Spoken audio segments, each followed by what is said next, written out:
សួស្តីជួបគ្នាជាថ្មីម្ដងទៀតហើយនៅមុខម្ហូបថ្មីគឺសាឡម្ជូរខ្ទិះម្នាស់ដាក់ឆ្អឹងជំនីជ្រូកគ្រឿងផ្សំមានដូចជាឆ្អឹងជំនីជ្រូកម្នាស់គ្រឿងយើងគឺមានដូចជាស្លឹកគ្រៃស្លឹកក្រូចម្ដេងខ្ទឹមសខ្ទឹមក្រហមនិងល្មៀតហើយរីឯខ្ទិះដើមវិញគឺយើងទុកកូរជាមួយសាច់កូរវាដំបងរីឯខ្ទិះចុងវិញគឺយើងទុកដាក់ទឹកចុងក្រោយ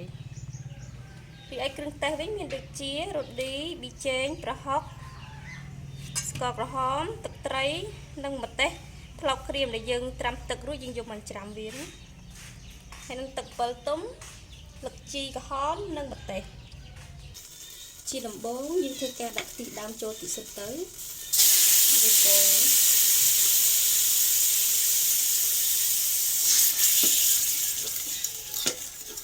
កូរវាក្តៅសិន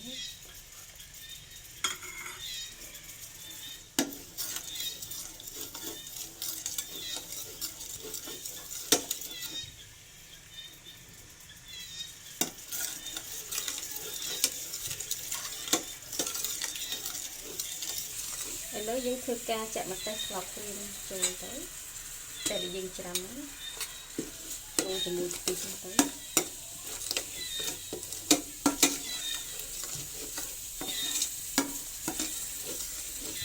តបមកយើងធ្វើការចាក់គ្រឿងចូល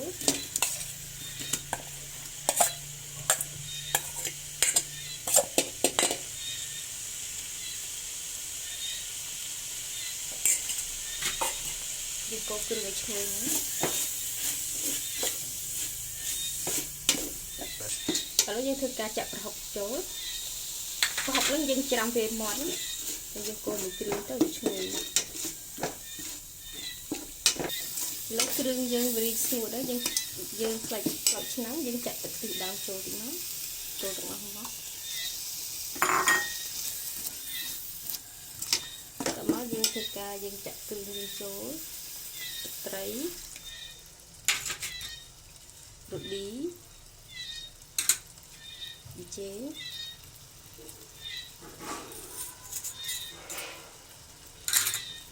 យើងកូរជាមួយឥឡូវយើងចាក់ស្ករក្រហមចូល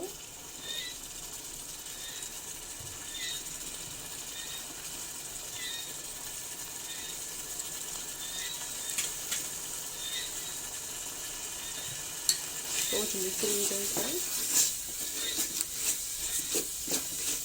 ឥឡូវយើងធ្វើការដាក់ឆ្អឹងជំនីជ្រូកចូលកូរមួយគ្រឿងយើងទៅកូរវារហូតដល់វាខាស់ទឹកប្រៃចាំយើងចាក់ទឹកវាមកឲ្យឆ្អិនទៅឥឡូវវាខាស់ទឹកប្រៃយើងធ្វើការចាក់ទឹកងាស់យើងចាក់ទៅតិចសិនបានណាងាស់វាឆ្អិន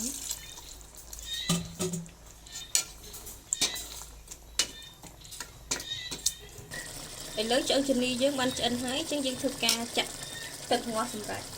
យើងកុំឲ្យដាក់ច្រើនពេកព្រោះអីយើងនៅមានទឹកពីទៀតដាក់ប៉ុណ្ណេះសិនទៅបានហើយយើងគ្របវាទៅទុកឲ្យពុះចាំយើងដាក់ម្នាស់ចូលឥឡូវទឹកពុះហើយយើងធ្វើការចាក់ម្នាស់ចូល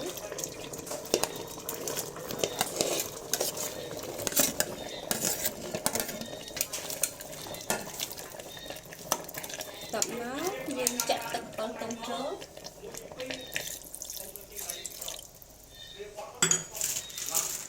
តបមកយើងធ្វើការចាក់ពីចូលចាក់ចូលទាំងអស់ទៅ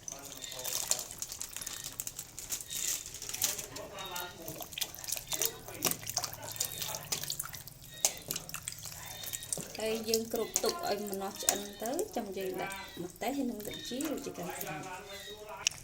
ឥឡូវម្នាស់យើងឆ្អិនហើយយើងធ្វើការដាក់ម្ទេសហើយនឹងស្លឹកជីរួចជាការស្រេច